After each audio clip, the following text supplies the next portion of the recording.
Hai teman-teman. Hai.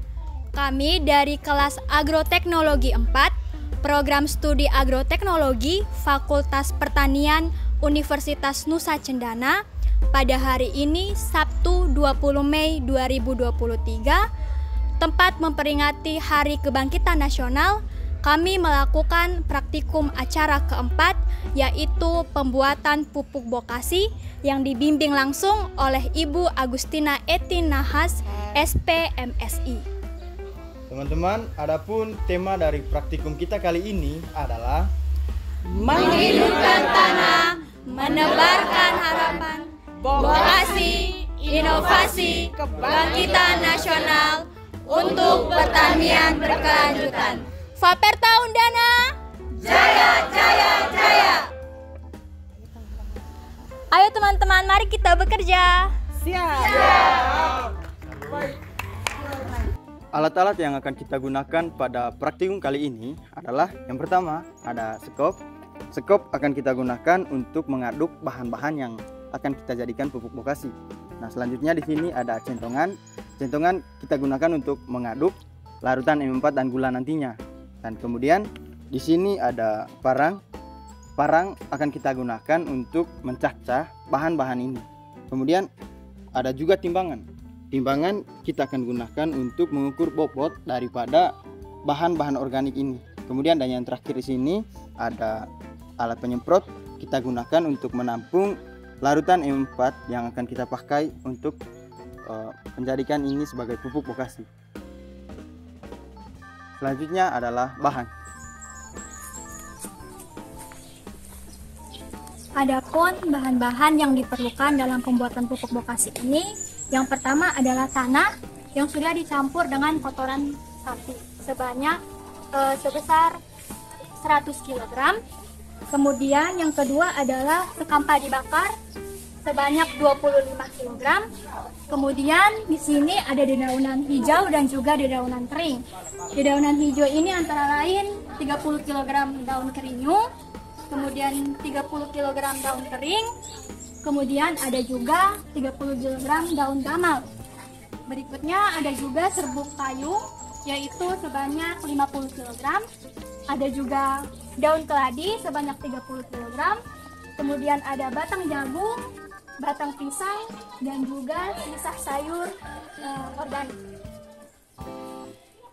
Kemudian selanjutnya ada juga larutan M4, gula pasir 1 kilo, dan juga air bersih sebanyak.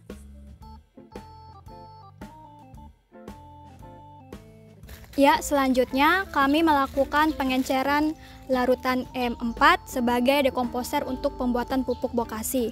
Adapun langkah atau prosedur kerjanya, yang pertama adalah kita membuka gula 1 kg untuk dilarutkan ke dalam air bersih sebanyak 10 liter.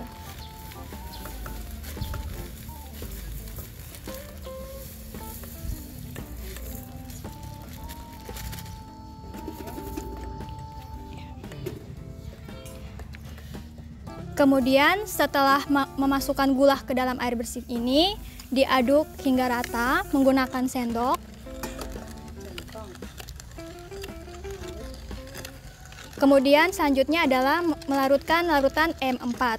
Larutan M4 ini dilarutkan sebanyak 10 tutup botol luar, di mana larutan M4 ini berfungsi untuk memperbaiki sifat fisik, kimia, dan biologi tanah.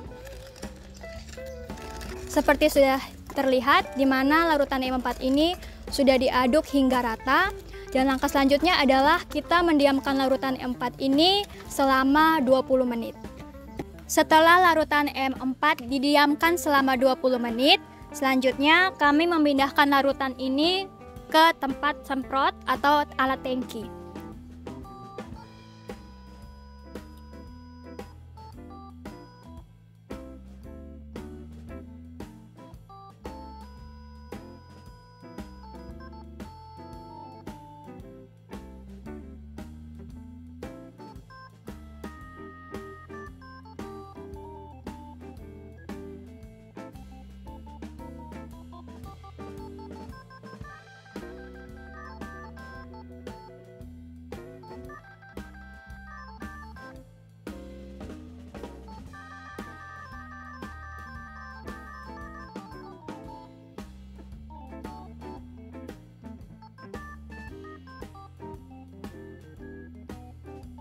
Baik, setelah kami melarutkan larutan EM4, selanjutnya kami melakukan pencacahan dedaunan kering maupun dedaunan hijau dan bahan-bahan organik lainnya.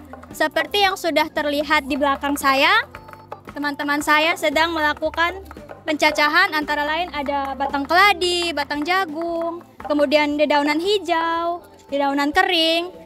Tujuan dari pencacahan ini adalah agar saat dicampurkan, bahan-bahan ini dapat dicerna atau didekomposisi oleh mikroorganisme lebih baik, sehingga dapat menyempurnakan pembuatan pupuk bokasi ini.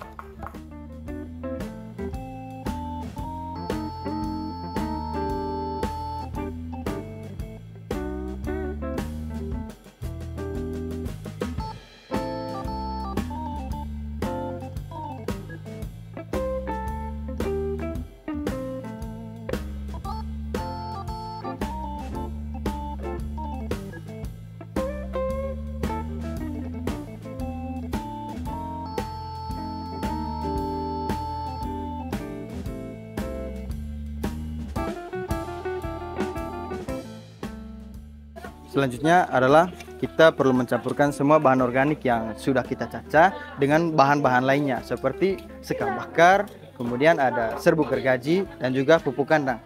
Kita perlu mengaduknya seperti teman-teman lihat, ini ada saya punya teman yang sedang mengaduknya.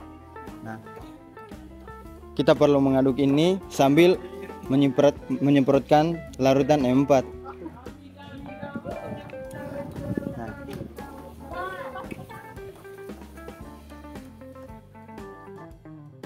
Secara perlahan larutan EM4 harus terus disiram sambil mengaduk adonan tersebut.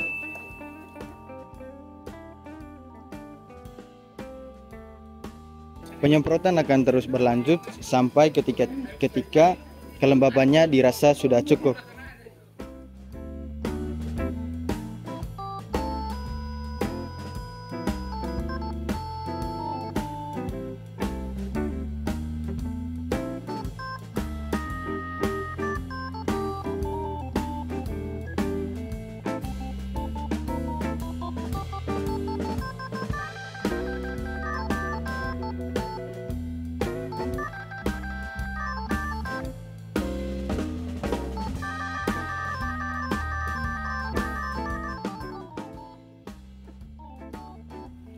Nah, sejak dilakukan fermentasi sejak tanggal 20 Mei 2023, jadi terdapat perubahan yang terjadi pada adonan pupuk bokasi yang kita buat. Nah, dari yang pertama terdapat dari perubahan warna. Dari sini perbedaannya tentu sangat jelas ya teman-teman. Di sini perbedaan warna pupuk bokasi ini lebih gelap, berbeda dengan sebelumnya. Kemudian dari segi teksturnya, ini masih sedikit basah dan mungkin akan butuh waktu sekitar 1 minggu lagi baru akan jadi. Kemudian terdapat juga, teman-teman bisa lihat di sini, terdapat juga beberapa jenis jamur yang tumbuh di pupuk bokasi ini.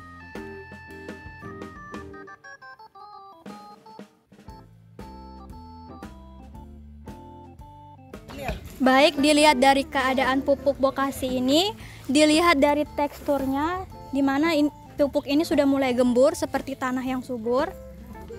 Kemudian dari warnanya juga mulai berwarna kehitaman. Warna hitam ini biasa disebabkan oleh kandungan C organik dari pupuk yang sudah terdekomposisi. Namun dapat dilihat di sini bahwa seresahnya belum terdekomposisi dengan baik, sehingga masih ada beberapa daun kering, juga batang-batang dari daunnya belum terdekomposisi. Dilihat dari baunya juga seperti bau dari tanah, yang artinya bahwa pupuk ini berlahan sudah mulai matang atau terdekomposisi dengan baik. Dilihat dari suhunya sangat stabil, tidak ada rembesan air, sehingga suhu pupuk ini tidak perlu ditambahkan air lagi karena sudah cukup.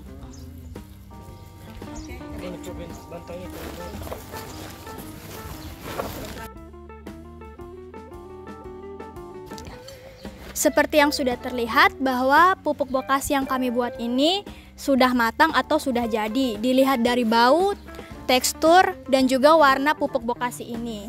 Dari warnanya ini sudah dapat kita lihat teman-teman, di sini warnanya sudah berwarna hitam pekat.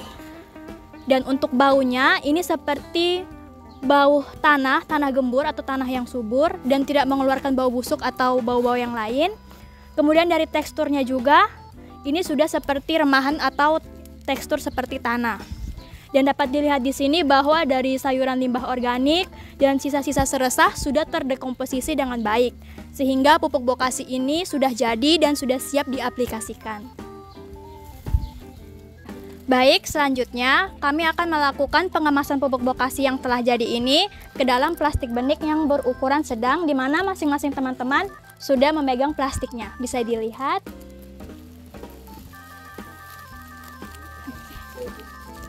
Mari kita isi teman-teman.